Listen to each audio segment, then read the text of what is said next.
우리가 읽었던 로마서 6장은 두 가지 질문과 그 질문에 대한 답으로 이루어져 있습니다. 두 질문과 답이 무슨 말을 하고 있는가를 간단하게 살펴보고자 합니다. 먼저 오늘 읽었던 본문 말고 1절을 한번 보겠습니다. 1절 제가 읽어볼게요. 그런즉 우리가 무슨 말을 하리요? 은혜를 더하게 하려고 죄에 거하겠느냐? 우리가 처음에 아이들이 이런 질문들을 할 때가 있잖아요. 예수님을 믿게 되면은 내가 어떤 죄를 짓더라도 모두 용서받으니까 그러면 죄를 마음대로 지어도 되는 거 아니야? 그리고 회개 기도를 하면 되는 것 아닙니까? 이런 질문이 생길 수 있잖아요. 우리도 한 번쯤 그런 질문을 하게 되지 않습니까? 이런 얘기인 거죠. 오히려 더 많이 탕감받고 더 많이 은혜 받을 수 있으니까 죄를 많이 지어도 상관없는 거 아니야? 라는 그런 질문을 던져놓는 것입니다. 그에 대한 대답으로 2절 3절은 이렇게 얘기합니다. 그럴 수 없느니라. 죄에 대하여 죽은 우리가 어찌 그 가운데 더 살리오? 무릇 그리스도와 합하여 예수와 합하여 세례를 받은 우리는 그의 죽으심과 합하여 세례를 받은 줄 알지 못하느냐. 자, 이 말이 무슨 말입니까? 은혜 받았다고 더 죄를 지을 수 없다는 얘기인 거예요. 우리는 은혜를 받은 사람이고 우리에게는 그래서 자유가 있습니다. 율법을 지킨다고 해서 윤리적으로 산다고 해서 구원받는 것도 아니고 율법을 못 지키고 윤리적으로 못 산다고 해서 지옥 가는 것도 아닌 것입니다. 우리가 고백하는 복음은 무엇입니까? 우리 모두 철저한 죄인이라서 율법을 지킬 수 있는 능력이 없는 존재인데 그리스도 예수의 이름으로 구원을 선물 받았다 이 말인 거죠. 자, 그래서 우리는 구원을 선물 받았으니 그 자유로 무엇을 해야 하는가? 거기에 대한 이야기가 오늘 6장 12절의 말씀인 거예요. 함께 12절 13절 읽어볼게요. 시작. 그러므로 너희는 죄가 너희 죽을 몸을 지배하지 못하게 하여 몸의 사욕에 순종하지 말고 또한 너희 지체를 불의의 무기로 죄에게 내주지 말고 오직 너희 자신을 죽은 자 가운데서 다시 살아난 자 같이 하나님께 드리며 너희 지체를 의의 무기로 하나님께 드리라. 우리에게 율법의 법은 의미가 없어졌어요. 그렇지만 우리는 여전히 법이 있는 거예요. 근데 이 법은 무슨 법이냐면 의로움과 거룩함과 정결함과 서로 사랑하는 법인 거예요. 우리는 새로운 법 안에 있는 것입니다. 우리가 가진 자유를 가지고서 모든 한 사람 한 사람이 그리스도 안에 있는 거룩함을 이루기 위해서 열심히 노력하고 열매를 맺어야 한다고 얘기하는 것입니다. 구원은 단번에 이루어지는 선물인 거예요. 구원받는 일은 단번에 이루어지는 선물인 거예요. 그렇지만 성화는 거룩하게 살아가는 삶의 모습은 선물이지만 단번에 이루어지는 선물은 아닌 것입니다. 매일매일의 삶을 살아야 하는 것이고 오늘 아침에 여러분들 이 새벽기도 자리에 나온 것처럼 우리의 육신을 치면서 기도의 자리에도 나와야 하는 것입니다. 나라는 지체를 이 육신을 하나님 나라를 위한 의로운 무기로 들여서 그분이 쓰시도록 자발적으로 내어드리는 것입니다. 그러한 순종의 삶이 우리에게 요구된다. 이렇게 얘기하는 것입니다. 이것이 로마서 6장이 첫 번째로 얘기하는 질문과 그것에 대한 답인 거예요. 그러면 이제 두 번째 질문으로 넘어갈게요. 15절부터는 앞의 내용이 구원받은 신자가 어떻게 살아가야 하는가를 얘기했다면 이번에는 좀 더 다른 이야기를 하는 거예요. 16절을 한번 읽어보겠습니다. 함께 읽겠습니다. 시작. 너희 자신을 종으로 내주어 누구에게 순종하든지 그 순종함을 받은 자의 종이 되는 줄을 너희가 알지 못하느냐. 혹은 죄의 종으로 사망에 이르고 혹은 순종의 종으로 의에 이르느니라. 자, 요 말씀을 읽으면서 약간 그 어색한 느낌이 드셔야 합니다. 혹시 드셨나요? 죄의 종으로 사망에 이르고 순종의 종으로 의에 이른다고 얘기를 해요. 좀 이상하지 않습니까? 여러분, 순종해서 의에 이르는 것입니까? 우리가 율법에 순종해서 의로움을 얻었습니까? 안 그렇다는 얘기를 방금 했어요. 첫 번째 질문 얘기하면서. 이 본문을 오해하며 은혜에서 시작해서 다시 행위로 돌아가는 거예요. 자, 16절은 누구를 향한 이야기라면, 앞선 얘기가 신자를 위한 이야기라면 이것은 좀 더 일반적인 이야기를 하는 것입니다. 신자만이 아니라 불신자를 포함한 이야기인 것이죠. 혹은 우리가 예수를 믿기 전의 모습을 이야기하는 것입니다. 예수 그리스도 안에 있는 사람은 자신을 결코 죄의 종으로 줄 수가 없습니다. 우리는 우리 자신을 죄에 내어줄 수가 없는 거예요. 실수할 수는 있으나 근본적으로 하나님으로부터 잘라낼 수가 없는 것입니다.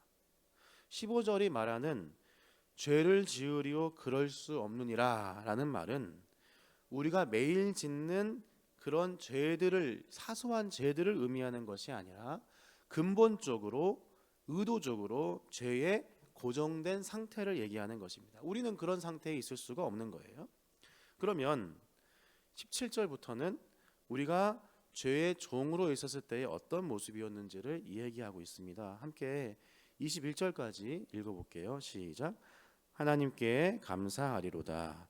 너희가 본래 죄의 종이더니 너희에게 전하여 준 바 교훈의 본을 마음으로 순종하여 죄로부터 해방되어 의에게 종이 되었느니라. 너희 육신이 연약함으로 내가 사람의 예대로 말하노니 전에 너희가 너희 지체를 부정과 불법에 내주어 불법에 이른 것 같이 이제는 너희 지체를 의에게 종으로 내주어 거룩함에 이르라.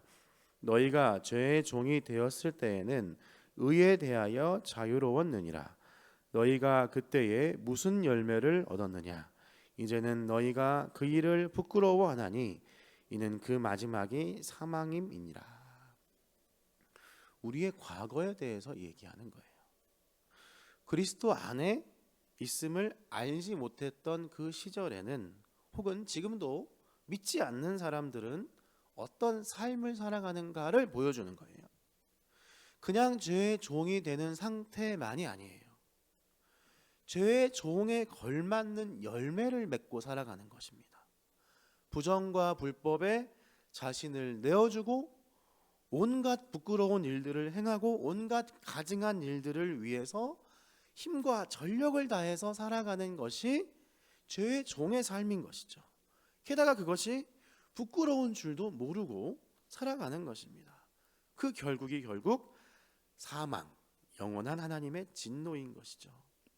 죄의 종이었던 우리의 과거는 어떤 모습이었습니까? 지속적으로, 계획적으로, 고의적으로 죄를 즐기고 그 죄가 죄인 줄도 모르고 어떤 가책함도 없이 그 안에 상주하는 말 그대로 죄의 종인 삶을 살았습니다. 그러면서도 부끄러움이 있는 줄을 몰랐고 회개가 필요한 줄을 몰랐습니다. 그것이 죄의 종이 가지는 열매인 것이죠. 하지만 이제 우리는 어떤 존재가 되었습니까? 그 과거의 삶이 부끄러운 줄 알고 그렇게 살면 안 되는 것을 깨달은 사람이 된 것이죠. 신자는 죄를 지을 수 있습니다. 하지만 여러분 잘 기억하십시오. 신자는 결국에는 회개하지 않을 수가 없습니다. 여러분 이것을 동감하십니까? 신자는 결국에는 어느 순간에는 회개하지 않을 수가 없습니다. 어느 기간 동안에 우리가 죄에 묶여서 실수하고 넘어지고 쓰러질 수 있습니다. 하지만 우리 안에 계신 성령 하나님께서 우리 안에 있는 죄를 드러내시고 그 죄의 가증함과 부끄러움과 이 죄 자체에 대한 나이가 지었던 그 죄에 대한 혐오가 생기게 하는 거예요. 그 혐오가 나의 자아와 나의 이기심을 이기게 하고 다시 그리스도께로 나아가게 하는 것입니다. 이전에는 그렇게 아무런 가책도 없이 즐기고 누렸던 것들이 이제는 버거운 짐짝이 되고 빨리 벗어버리고 싶은 것이 되는 것이죠. 왜요? 예수를 믿는 신자들에게는 다른 존재가 부여됐기 때문입니다. 이전에는 의에 대해서 자유로웠다면, 의와 상관이 없었다면, 세상에 속하였다면 이제는 그 가운데 생명이 심겨진 것입니다. 그 생명은 반드시 열매를 맺어요. 그 생명이 드러나도록 일하는 것입니다. 죄의 종이었을 때는 그에 걸맞는 열매를 맺었던 것이고, 의에 속하였을 때에는 그에 걸맞는 순종의 종의 열매를 맺는 것입니다. 이것이 두 번째 질문이 하고 있는 답입니다. 여러분, 우리가 흔히 우리 안에 예수님이 계십니다, 우리 안에 성령님이 계십니다라는 말을 합니다. 정말 정당한 말이죠. 하지만 우리는 이 이야기를 너무 단순하고 쉽게 생각하는 경향이 있습니다. 무슨 말이냐면, 우리는 이것을 칭의적으로만 생각해서는 안 된다는 얘기입니다. 이 이야기는 성화적인 이야기입니다. 우리의 삶을 바꾸는 능력에 대한 이야기입니다. 예수님이 내 안에 계셔라는 말은 우리를 구원받았다는 말만이 아니라 내가 예수 그리스도의 생명력을 가졌다는 의미인 거예요. 여러분, 우리의 자녀가 있습니다. 자녀가 잘나든지 못나든지 상관없이 내 자녀임에는 변함이 없습니다. 공부를 잘하든 못하든, 아이가 좀 예의가 바르건 아니건 상관없이 내 자녀인 것입니다. 잘나서 자녀인 것도 아니고 못나서 자녀가 아닌 것도 아닙니다. 마찬가지로 내가 하나님의 자녀라면 내가 아무리 못났어도 그분은 결코 우리를 버리지 않으십니다. 내가 잘나서 자녀가 된 게 아니라 그분이 우리를 그리스도 예수 안에서 낳았기 때문에 자녀가 된 것입니다. 이것이 칭의인 거죠. 하지만 우리 아버지께서는 거기서 그치지 않으십니다. 이 자녀를 키우시고 교육하시는 거예요. 훈련을 시키시는 것입니다. 지금 나의 모습이 아무리 못났고 넘어져 있고 쓰러져 있다 하더라도 절대로 포기하지 않고 기르시는 겁니다. 못나면 못나고 아직 덜 배웠으면 덜 배운 대로 그 속도에 맞춰서 키워가시는 겁니다. 그것이 부모의 마음인 거죠. 여러분, 자녀를 일부러 기다려주는 부모는 있지만 가만히 방치하고 내버려두는 부모는 없습니다. 자녀를 위해서, 자녀를 어떻게든 훌륭한 사람이 되게 하기 위해서 애를 쓰는 것이고, 이것도 해보고 저것도 해보는 것입니다. 마찬가지입니다. 우리는 죄의 종에서 벗어났습니다. 이제는 하나님의 자녀가 된 것입니다. 우리는 율법의 정죄에서 자유롭게 된 그 자유를 얻었습니다. 그런데 하나님의 자녀로서 우리는 어떤 모습을 향해서 키워져야 하느냐면 순종의 종의 모습으로 키워져야 한다는 것입니다. 마치 누구처럼 말입니까? 우리 안에 심겨지신 가장 무한히 자유로우신, 가장 무한히 능력 있으신 하나님 되신 예수께서 자기의 자유를 가지고 우리를 위해서 아주 자발적으로 종이 되어 주셨던 것처럼 말입니다. 가장 낮은 자리까지 기쁘게 순종함으로 우리에게 그분의 자유를 발휘하여 오셨던 것처럼 말입니다. 그 예수 그리스도의 기쁨과 그 예수 그리스도의 기쁨의 순종이 우리 안에 연합하여 계시는 거예요.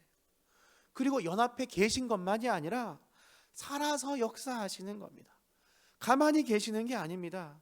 우리로 하여금 그분의 모습을 닮아서 거룩함에 이르고 의로움에 이르고 경건함에 이르도록 매일 우리의 육체의 소욕과 싸우게 하고 나 자아와 싸우면서 하나하나씩 승리하는 삶을, 변화되는 삶을 살도록 이끌어 가시는 것입니다. 예수님과 같이 우리 또한 순종의 종이라는 열매를 맺게 되는 것입니다. 여러분, 예수께서 이렇게 말씀하셨어요. 누구든지 목마르거든 내게로 와서 마셔라. 나를 믿는 자는 성경의 이름과 같이 그 배에서 생수의 강이 흘러나오리라. 나를 믿는 자는 그 배에 생수가 있을 것이다, 이렇게 얘기하지 않았어요. 너의 배에서 생수의 강이 흘러 넘칠 것이다, 이렇게 얘기하셨어요. 구원받은 우리는 거룩하신 일이 시작된 것이에요. 예수님께서는 나라는 인격에 결코 변함없이 심겨지셨습니다. 그리고 이제는 무슨 일을 해야 하냐면 그 거룩한 일이 열매를 맺도록 우리의 자유를 사용해서 우리의 힘을 다해서 나아가야 하는 것입니다. 하나님은 우리를 이 세상에 던져 놓으신 거예요. 이 세상에 너희 나의 자녀야. 너희 안에 예수님이 있어. 한번 이 세상에 내가 준 그 자유를 가지고 살아봐라, 이렇게 던져 놓으신 거예요. 마치 축구장에서 축구 선수가 선수라는 자격을 가지고 그가 가진 모든 능력과 자유를 가지고 기쁘게 열심히 뛰는 것처럼 우리를 이 세상에 하나님 나라의 선수로 풀어주신 거예요. 우리가 가진 자유를 가지고 우리 안에 심겨진 예수 그리스도의 거룩한 씨앗이 열매 맺도록 우리를 믿어주시고 우리를 풀어내 주신 것입니다. 우리는 이 자유를 사랑하기 위해서 바쁜 것이죠. 죄의 종이 될 틈이 없는 것입니다. 여러분, 오늘 우리를 부르신 그 자리가 있습니다. 하나님께서 우리가 자유롭게 하시고 우리를 풀어놓으신 그 각자만의 자리가 있는 것입니다. 여러분, 그것은 결코 가벼운 자리가 아닙니다. 하나님께서 우리 모두에게 각자에게 허락하신 우리에게 가장 알맞은 그 자리들을 허락하시고 선한 열매를 맺기 위해서 심으신 자리입니다. 여러분, 이 자리에 순종의 종으로 서시길 축복합니다. 우리의 가정과 직장과 우리의 교회와 형제 자매와 우리의 이웃에게서부터 서로 사랑의 종노릇함으로 선한 열매를 맺으시길 축복합니다. 우리에게 자유를 허락하신 분의 그 선한 의도를 잊지 말고 우리의 자유를 사용합시다. 하나님께서 기뻐하심으로 우리를 도우실 것입니다. 함께 기도하겠습니다.